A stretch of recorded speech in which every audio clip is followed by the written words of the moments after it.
अब आप सभी जानते हैं कि वर्तमान में मानसून का मौसम चल रहा है। कभी कभी रुक रुक कर बारिश होती है। इस समय डेंगू बुखार, चिकनगुनिया बुखार और अन्य कई बीमारियों का अधिक प्रकोप देखा जा रहा है। इनमें सबसे चर्चित दो चीज़ें हैं, एक है डेंगू बुखार और दूसरा चिकनगुनिया बुखार। तो अब मैं आपके सामने डेंगू बुखार के बारे में कुछ बातें बताऊंगा। डेंगू बुखार एक प्रकार का बुखार है। इस बुखार में बहुत तेज़ बुखार होता है और इसे ब्रेक बोन फीवर कहा जाता है। इसका मतलब है कि शरीर में इतनी दर्द होती है कि हड्डियाँ टूटने जैसी महसूस होती हैं। अचानक कमर में दर्द होता है और बुखार भी बहुत तेज़ होता है और रोगी का बुखार बहुत अधिक हो सकता है। यह 104 105 डिग्री तक हो सकता है। कमर दर्द के अलावा शरीर के अन्य अंगों में भी दर्द हो सकता है। लेकिन अच्छी बात यह है कि यह बुखार एक सप्ताह से अधिक नहीं रहता और फिर ठीक हो जाता है।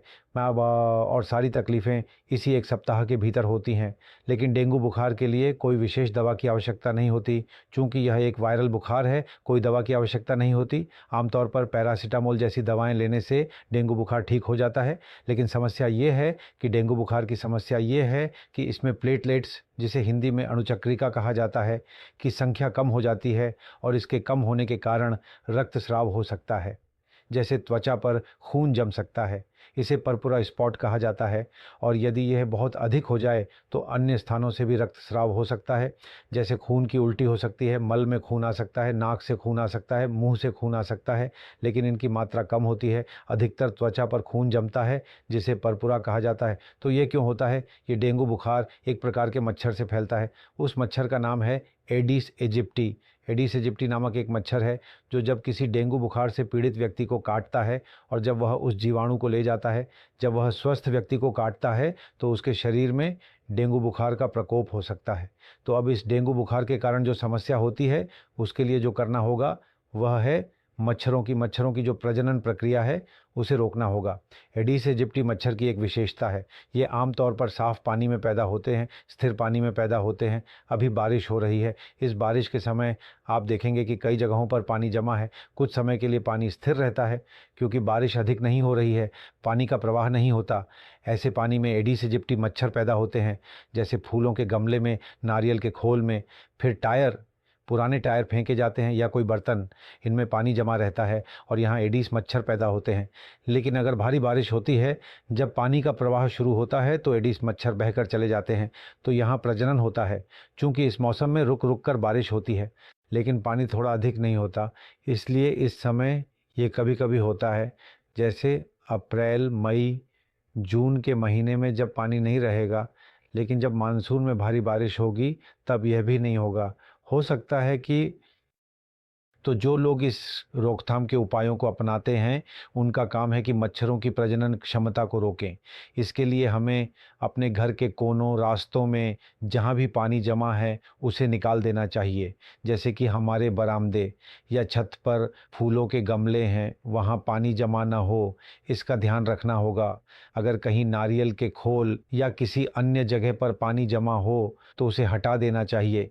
हमने स्कूल में भी सीखा है, अगर आप सोचें कि स्कूल में टेस्ट हमने पास से सीखा है, तुम्हारे घर में जितना डर है उसे पानी में घोल कर फेंक दो।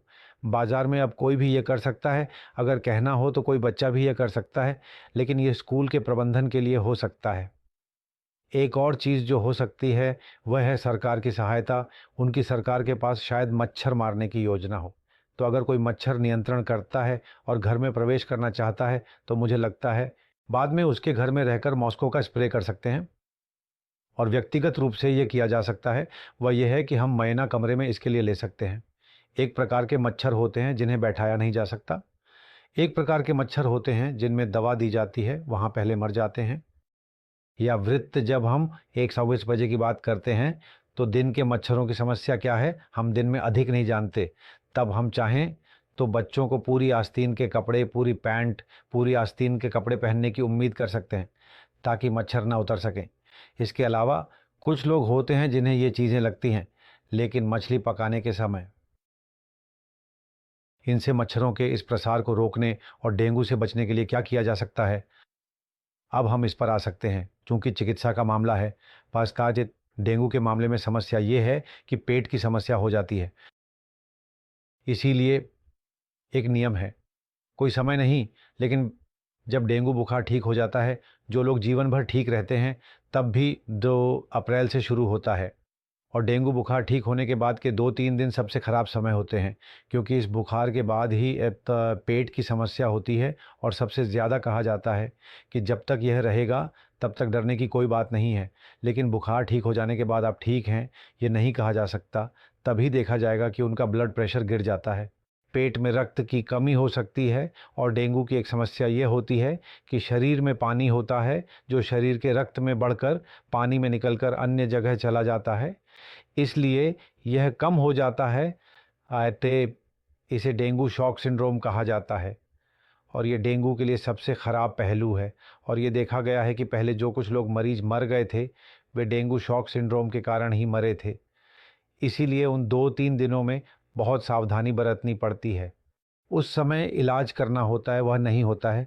अगर उस समय मरीज का ब्लड प्रेशर फॉलो करके हटाना होता है, तो शायद अन्य इलाज रक्तचाप का होता है, सही में कम रहता है। अगर उल्टी होती है, सिर दर्द होता है तक, या डायरिया हो सकता है उस समय, लेकिन सलाइन देना पड़ता है, दिया जा सकता है। एक तो मरीज के मुंह से दिया जा सकता है, मुंह से दिया जा सकता है तो, और अगर संकट में हो तब सलाइन दिया जा सकता है।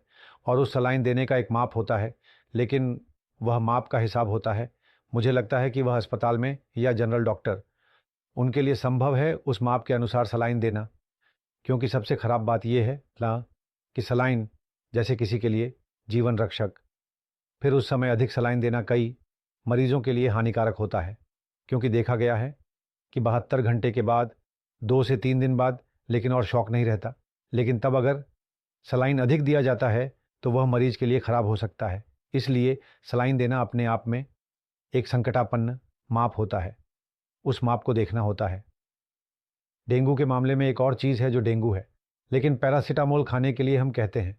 लेकिन कई लोग थोड़ा अधिक बुखार कम करने के लिए पैरासीटामोल के अलावा अन्य जो दर्दनाशक दवाएं हैं, बुखार कम करने की दवाएं हैं, वोल्ट दवाएं दी जाती हैं। लेकिन डेंगू बुखार के लिए नहीं देना अच्छा है, क्योंकि डेंगू बुखार में प्लेटलेट वैसे ही कम होते हैं और वोल्ट दवा खाई जाती है, वोल्ट्राम दिया जाता है बुखार कम करने के लिए। सो वे लेकिन प्लेटलेट्स को कम कर देते हैं, इसलिए ये सावधानी नहीं देना अच्छा है। देना हो तो पैरासीटामोल टैबलेट खाएं या पैरासीटामोल के दे। एक और बात याद रखना ज़रूरी है कि अगर बुज़ुर्ग व्यक्ति को डेंगू होता है तो बुज़ुर्ग व्यक्ति लेकिन ब्लड प्रेशर की दवा खाते हैं, और अगर दवा खाते रहते हैं ब्लड प्रेशर की दवा, एक समय देखा गया कि ब्लड प्रेशर की दवा खा रहे हैं, उनका ब्लड प्रेशर गिरना शुरू कर रहा है, एक समय शॉक में चला जाएगा। उन्हें ब्लड प्रेशर की दवा की मात्रा लेकिन उस समय ठीक करनी होगी। नंबर है कि कई मरीज़ हैं, बुज़ुर्ग मरीज़ जो कि एस्पिरिन क्योंकि दवा खाते हैं, या तो डायबिटीज़ के लिए या हार्ट के ऑक्सीजन के लिए, वह एस्पिरिन लेकिन डेंगू के लिए हानिकारक है। इसलिए देखना होगा कि उस समय एस्पिरिन दवा को, लेकिन मुझे लगता है उस समय अस्थायी रूप से बंद रखना चाहिए जब तक डेंगू ठीक नहीं होता।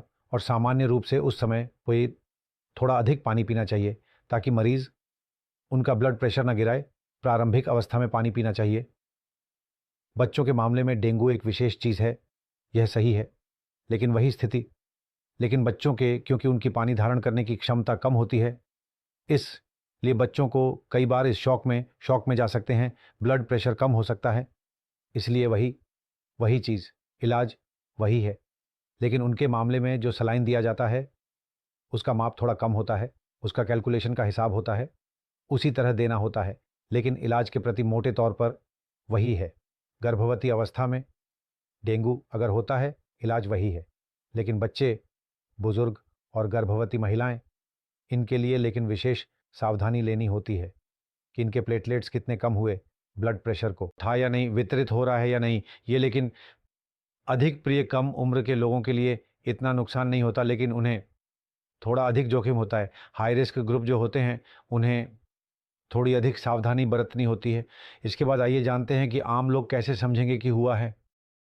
एक संदिग्ध बात यह है कि अगर इस मौसम में होता है, बरसात के समय में होता है, जब बारिश रुक रुक कर होती है, मई जून जुलाई के महीने में, तो उस समय कमाउंड अगर बुखार होता है और शरीर में दर्द होता है और अगर यह अधिक होता है तो समझना चाहिए कि डेंगू बुखार का समय आ गया है। लेकिन उस समय अगर डेंगू होता है तो यह कहना कि यह नहीं होगा संभव नहीं है। जैसे कि इस समय डेंगू हो सकता है, यह चिंता हो सकती है कि जिन क्षेत्रों में यह नहीं फैला है। हो सकता है कि जिन क्षेत्रों के बाहर हो सकता है, उसके बाद ठंड लगने पर ऐसा लग सकता है, फिर तो हो ही सकता है। इसलिए ये हालांकि पहले 23 दिनों में वास्तव में समझना मुश्किल होता है कि सौंध दब, लेकिन अगर अचानक से शरीर में दर्द, कमर में दर्द होता है तो इसे समझना होगा। डेंगू के अलावा अन्य वायरस भी होते हैं जो समान लक्षण दिखाते हैं, इसलिए इसे समझने का कोई तरीका नहीं है। वास्तव में इसे समझने की ज़रूरत नहीं है। जब आप स्थिति में इलाज करते हैं तो सब कुछ एक जैसा होता है। केवल यह देखना होगा कि प्लेटलेट्स कम हो रहे हैं या नहीं और अन्य चीज़ें ठीक हैं या नहीं, ये देखने से काम हो जाएगा। लेकिन अगर बुखार 5,000 से अधिक है, विशेष रूप से एक साथ अधिक कठिन हो जाता है, तो समझना होगा कि यह डेंगू के अलावा कुछ और हो सकता है, तब अन्य विचार करें। और डेंगू परीक्षण के बारे में कहा जाता है, डेंगू परीक्षण के लिए एक चीज़ प्लेटलेट काउंट है। उच्च शिक्षा में यह देखा जाता है कि कितने लोग कम हैं और कितने अच्छे हैं। पहले 3-4 दिनों में प्लेटलेट्स कम हो सकते हैं, बुखार के कम होने के अंत में आप या बुखार के कम होने के बाद, लेकिन प्लेटलेट्स कम होते हैं। इसलिए जब तक आप कहें कि सब कुछ सामान्य है, तब तक यह नहीं कहा जा सकता कि सब कुछ ठीक है, खासकर बुखार के कम होने के बाद। और डेंगू के कुछ टेस्ट होते हैं।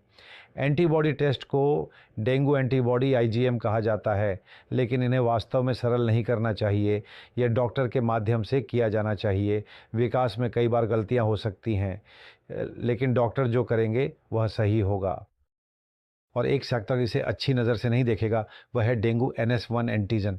तो इसमें समस्या है, ये पहले 3-4 दिनों के बाद होता है। 3-4 दिन बीत जाने के बाद जब कोई रास्ता नहीं होता तो ये एक साथ अच्छा होता है। ये अच्छा है और बांग्लादेश में सबसे अच्छा दिया जाएगा। अगर यह डेंगू बुखार है और वह होता है, यह प्रयास करना चाहिए। अगर पॉजिटिव होता है तो डेंगू, और अगर पॉजिटिव नहीं होता तो इस समय डेंगू बहुत कम होता है। और एक सौ बात कहनी ज़रूरी है, जब डेंगू मरीजों को जटिलता होती है, मैंने कहा कि बुखार के उतरने के बाद 2 से 3 दिन में जटिलता होती है, पेट में दर्द होता है, तो जब उस समय एक साथ बात होती है। मैं कह रहा था कि शरीर का पानी रक्त से बाहर निकलकर विभिन्न समयों में अलग अलग जगह चला जाता है, तब शरीर में विभिन्न समस्याएं आ सकती हैं। पैर सूज सकते हैं, विशेष रूप से फेफड़े में पानी आ सकता है और आप में भी आ सकता है, और वह पानी फिर 2-3 दिन बाद अपने आप ठीक हो जाता है। तो अन्य चुनौती इसी के साथ घर में आती है। ये देखना कि ये क्यों आया, क्या यह किसी अन्य कारण से आया या नहीं, ये डॉक्टर के लिए चुनौतीपूर्ण होता है। तो इसलिए अगर सभी इंतज़ार करते हैं तो देखा जाता है कि डेंगू का पानी 2 दिन बाद धीरे धीरे कम हो जाता है।